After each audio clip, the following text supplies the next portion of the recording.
What's up, guys? Welcome to another video, and we are reviewing Indiana Jones and the Dial of Destiny. This movie. First of all,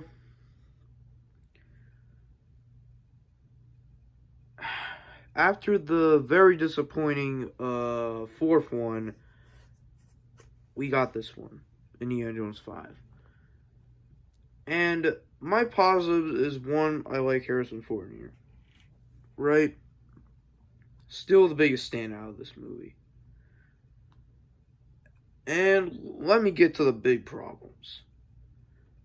And I honestly only have like really one or two problems. One, the ending. The ending, I think, could have been done so much better. Because I saw Freezy Films' video, and I agree with him. I think they should have killed off Indy. Well, not should have, but... Well, it would have sounded like a PG-13 version of Logan, but... It honestly would have made sense that Indiana Jones would, become an artifact himself. Because he loves, archaeology, and it's kind of a shame, honestly, but yeah, I think the ending was a bit anticlimactic, in my opinion, but... And now we go over to the big problem. I have one major problem, and it's a big problem. The character of Phoebe Waller. Now, I just want to clarify that I'm no... please do not attack the actress or the actors just for them playing the character. Alright, it's not the actress, obviously. But the character was so annoying. There were literally so many times where she downright disrespects Indy, leaves him to die several times, and worst of all, and when Antonio Banderas died, she was like, huh, moving on. The heck's wrong with you? And I get it that they try to do the whole arc where how Indiana Jones was also interested in money, but I think the way they handled that storyline with her was so bad. It was not well executed. Alright? It's like when you do this to a character like this, you make them unlikable. I hate to say it, but it's true. I just do not like this character, alright? She annoyed me. I thought she was an absolute jerk towards Indy. Alright? Indiana Jones. If I even go through a whole rant of why I don't like it, we'll be here all day, but I will give props to James Mangold for doing a good job in trying to replicate the style that Steven Spielberg made. And let me go under another complaint. The character of Shia LaBeouf. Now, in this movie, they decided to straight up kill him off. I'm like, why? There were plenty of other ways to address his absence. I don't know, a simple phone call.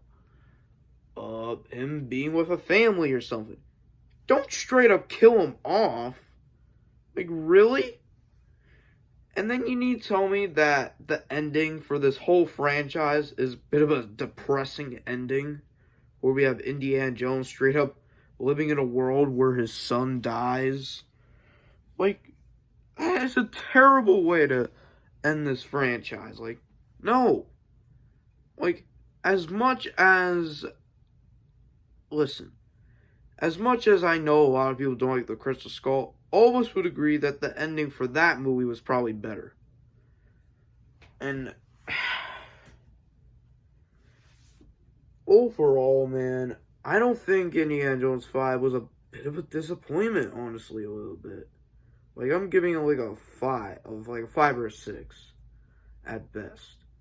And if you want to know my ranking is, since 4 and 5 are kind of in that same flawedness to each other, there's no point in me, because I would say the 5th one's probably my least favorite one. Listen, as much as I like James Mangold and his work,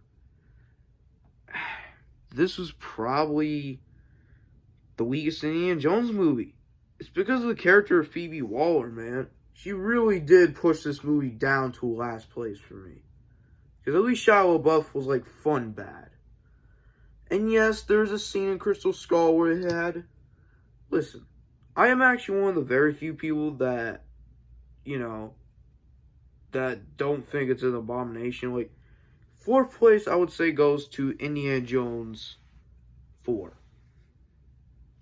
3rd goes to Last Crusade. 1st goes to The Lost Ark. And 1st, for me, is the Temple of Doom. It is such a dang shame that the Indiana Jones character just never, evolved into the modern age very well. Because you have these two very flawed movies, but yeah, what a disappointing way to end this franchise. And Max Mikkelsen's character I thought was okay, so yeah. And I thought it was a bit disrespectful of how, say, man, you look like you would be in the same class as the Wright brothers because you're old.